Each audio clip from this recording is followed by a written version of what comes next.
Contributions of ancient Greece to society.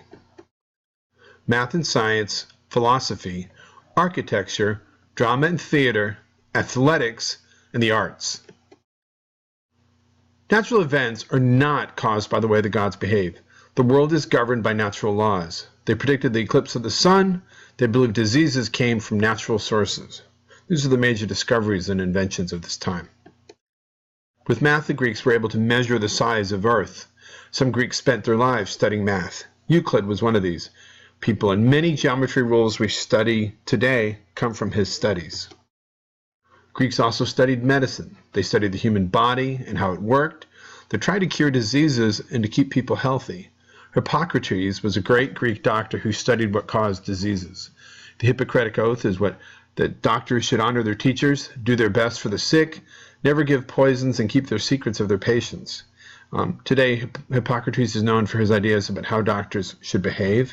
When doctors graduate medical school, they recite the Hippocratic Oath. Philosophy. Now, people began to question gods as the reason for life being the way it was. These people who questioned life were called philosophers. Philosophers believed in the power of the human mind, to think and explain of it. Here's a few. Socrates, he was sentenced to death by the Greek assembly. Plato was a student of Socrates. Aristotle, a student of Plato, and teacher to Alexander the Great. Herodotus, the father of history, really. And Hippocrates, the father of medicine. Here's some names, famous names: Socrates, Plato, Aristotle, Herodotus, and Hippocrates. And because of Greek art, we know what they look like. Now, Socrates believed people should never stop looking for knowledge. He was a teacher who taught people to ask questions of life. He frustrated many and was accused of questioning the gods and corrupting youth. For questioning the gods, he was condemned to death. He asked the questions like, what is love? What is courage? At his death, his students watched him calmly take the poison and die. He was executed. Plato was Socrates' student. Plato also taught along with being a philosopher. Plato had a famous school for philosophers and scientists to come and discuss ideas.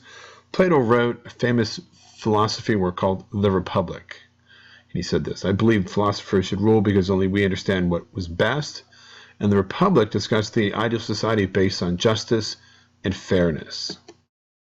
Aristotle, Plato's student, was the greatest thinker in Greece. He believed in moderation, or finding a balance in life. He believed moderation was based on reason or clear and ordered thinking. He believed people should think about the actions before doing them and predict how they will affect others. Aristotle was a master at logic, the process of making inferences. For example, if you know Socrates lived in Athens, and Athens is in Greece, Socrates must live in Greece, and possibly be Athenian. Aristotle was against greed, but felt like you shouldn't give away everything you own. Architecture. Types of columns: Dorian, Ionic, and Corinthian. Parthenon is an example of one of these, using these types of columns. They're in order there: the Doric, the Ionic, and the Corinthian. All very unique. The Greeks took great care in designing their buildings. They wanted their buildings to be a reflection of their city. The pillars of the Greek temples appear perfectly straight. Greeks understood that in order for pillars to appear to be straight, they needed actually to be wider in the middle. The Parthenon was built by Hercules for Athena, the protector of Athens. Once a year, the people of Athens had a festival in honor of Athena. Inside the Parthenon stood a statue of Athena. The Parthenon has 46 columns. Plays. Comedy and tragedy. Ancient Greek theater has been fascinating. Aeschylus, Sophocles, Euripides, Aristophanes, and others have been the teachers of morality, nobleness, courage, and patriotism across the centuries. Theater originated as a festival to the god Dionysus, the god of joyous life and hospitality. Two kinds here: tragedy and comedies. Tragedies, typically set in the past, relationships between people and gods. Not all had happy endings. Though people suffered, most still carried on despite their suffering. Comedies were set in the present, had a happy ending. poked fun at certain politicians in the audience, not the brightest idea. Later poked fun at a certain kind of person.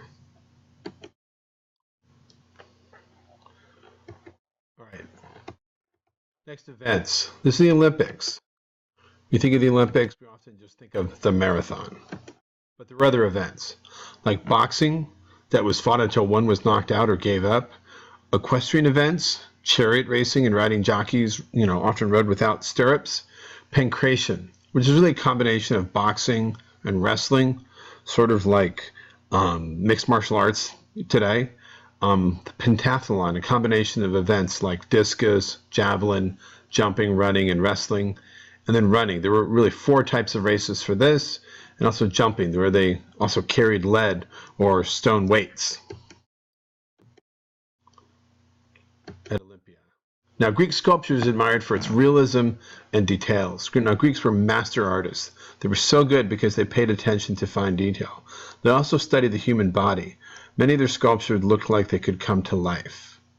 And statues were made of stone or marble. Greek paintings also been admired for their detail. Many of the painted scenes show athletics or scenes from myths. Scenes were usually done in red and black.